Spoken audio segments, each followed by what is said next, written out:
Good morning. Welcome to HFL COVID week one. Um, I told you that it was kind of funny. I picked a passage to preach about today. Today is supposed to be in the midst, and it is in the midst of a new series through Lent on prayer. One of our seasonal priorities is to be prayerful people. And here is the passage that I picked literally months ago to preach about. And it was relevant then, and it's maybe just a little extra relevant now. It's from Philippians chapter 4. I'll read it to you and then let me just speak for a few minutes. We'll see how brief a pippus can be. Rejoice in the Lord always. I will say it again. Rejoice. Let your gentleness be evident to all. The Lord is near. Ready? Do not be anxious about anything, but in every situation, by prayer and petition, with thanksgiving, present your requests to God, and the peace of God, which transcends all understanding, will guard your hearts and your minds in Christ Jesus. Finally, brothers and sisters, whatever is true, whatever is noble, whatever is right, whatever is pure, whatever is lovely, whatever is admirable, if anything is excellent or praiseworthy, think about such things. Whatever you have learned or received or heard from me or seen in me, put it into practice, and the God of peace will be with you. I rejoiced greatly in the Lord that at last you renewed your concern for me. Indeed, you were concerned, but you had no opportunity to show it. Paul's in prison, and that's what he's talking about here. I am not saying this because I am in need, for I have learned to be content whatever the circumstances. I know what it is to be in need, and I know what it is to have plenty. I have learned the secret of being content in any and every situation, whether well-fed or hungry, whether living in plenty or in want. I can do all this through him who gives me strength. So I know one thing you've been hearing a lot about, thinking a lot about all week, and that is COVID. But let me tell you a few other things that I've been coming across this week. In the last week, I heard the story of a family that lost their 4-year-old daughter. Literally, she went to sleep, normal nap, and she didn't wake up. And the parents are older parents in their 40s. We are connected to the grandparents, and they're grieving. Who would have thought? This isn't SIDS. A 4-year-old girl went down for a nap and she never woke up. And now they're grieving. In the last week, I've heard a few different stories of people battling chronic health, some really serious challenges and the ups and downs and the day in and day out of that reality. In the last week, I've heard about a business going under, not because of COVID, just because of the times. In the last week, I've heard about parents sharing anxieties over children. In fact, it reminded me of when I went on a backpacking trip just a couple weeks after Emily was born. I wasn't a particularly bright new father, and it still made sense that I would go away for a weekend while my wife was home with our brand new baby. Anyways, I remember we went scrambling. That's a bit of a more dangerous hike. It wasn't even that bad, but I'm no expert hiker. And I remember there was one point where I almost had a pretty bad accident in the midst of the scramble. And I was settling into this new reality that I'm a parent now and I need to make sure I come home whole. And there was this new anxiety in my life over having children and what will happen and will I be able to take care of them. And I've heard so many parents talk about that. People have anxiety and worries over relationships, over families. There's difficulties in marriages. There's layoffs. I've heard people talking about the economy. Some of you have lost huge sums of money. Some of you wish you had huge sums of money to lose. Either way, these are things that I've heard about just this week. And so if I could sum it up, life involves a struggle to secure more favorable circumstances. It always has, and it probably always will. And there's this sense that first we work to just survive, and then we work towards thriving. And it's difficult because life is full of vulnerability and frailty and difficulty. And so it doesn't matter if we're talking about COVID or if COVID is a thing. This is the reality, and this is why I picked this text to preach about. Because what does prayer have to do, and how is prayer part of helping us cope in the midst of times like these? If you think about it, if you go back to the 3rd chapter of the Bible. We're told after Adam and Eve sin that this world is now subjected to sin and things will be hard here. Things will be hard. There is no guarantee of a pleasant, happy life. Things will be hard. The work of your hands will be subjected to frustration and all of these other lists of the effects of sin. And so the first place I want to begin today as we set up this passage in Philippians chapter 4 is that life is a struggle to secure favorable circumstances, and that there is this endless struggle to survive and to thrive because life in this world is subject to vulnerability and frailty and difficulty. And it begs the question, so what do we do about that? How do we handle and respond to this vulnerability and frailty and difficulty? And to to borrow the scientific terms, honestly, in some ways you can sum it all up in human beings go into fight or flight mode. And so fight mode, we gear up, we dive in, we work harder, we do everything we can to secure ourselves against the vulnerability and frailty of life. And to an extent, this works. And by the way, I'm not saying this is a bad thing. Work hard. The Christian faith will lead you to be a responsible person who works hard. The fact that it's difficult doesn't mean that you just give up. You dive in. And so there are places and there are people that do a pretty good job. You know, I would rather be facing the difficulties of life in Canada than in some other places of the world, because there's a cumulative effect of our wealth that insulates and protects us. I'd rather be facing COVID than the Spanish flu of 1918, because our research and all of the work that's happened in the last 100 years have improved medicine a little bit. So on the one hand, one of the responses to the difficulty of life, the frailty of life, the vulnerability of life is to just work harder and harder and harder. And so people save and people accumulate and people move into better neighborhoods. There's places in Calgary you want to live, and there's places in Calgary you might not want to live to the same degree. There's places you feel safer and there's places you feel less safe.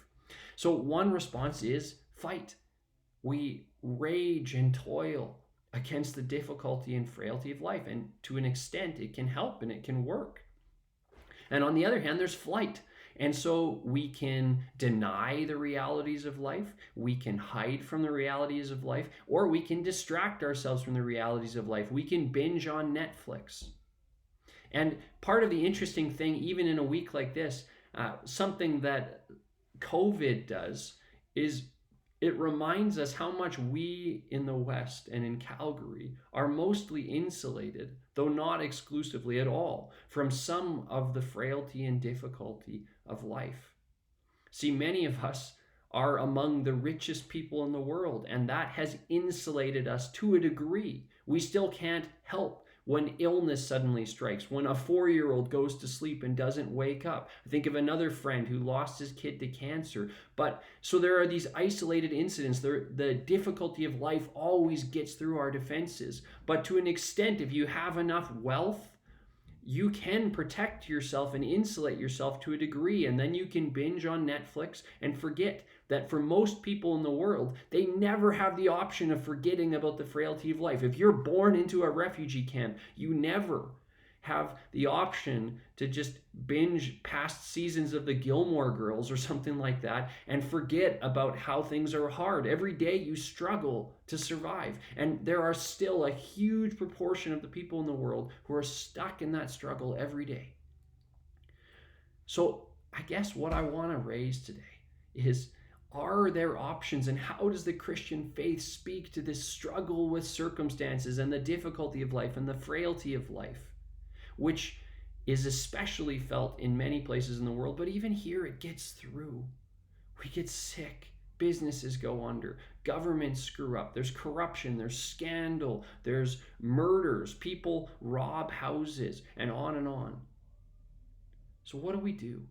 Are our only options fight or flight? And is this struggle against circumstances the fundamental reality of human life? See, one of the things that I think is most devastating that's believed about Christianity these days is that Christianity is just a method to cope with the frailty and difficulty of life, and that it's fundamentally about securing better circumstances.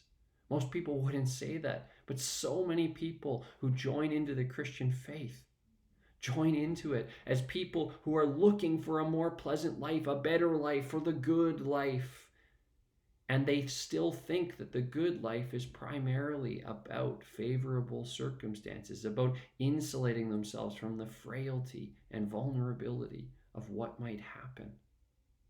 And so as I set this up, there's just one more question. How does prayer fit into all of this? And is it just sort of an escape from reality, or is it actually a doorway into a deeper reality?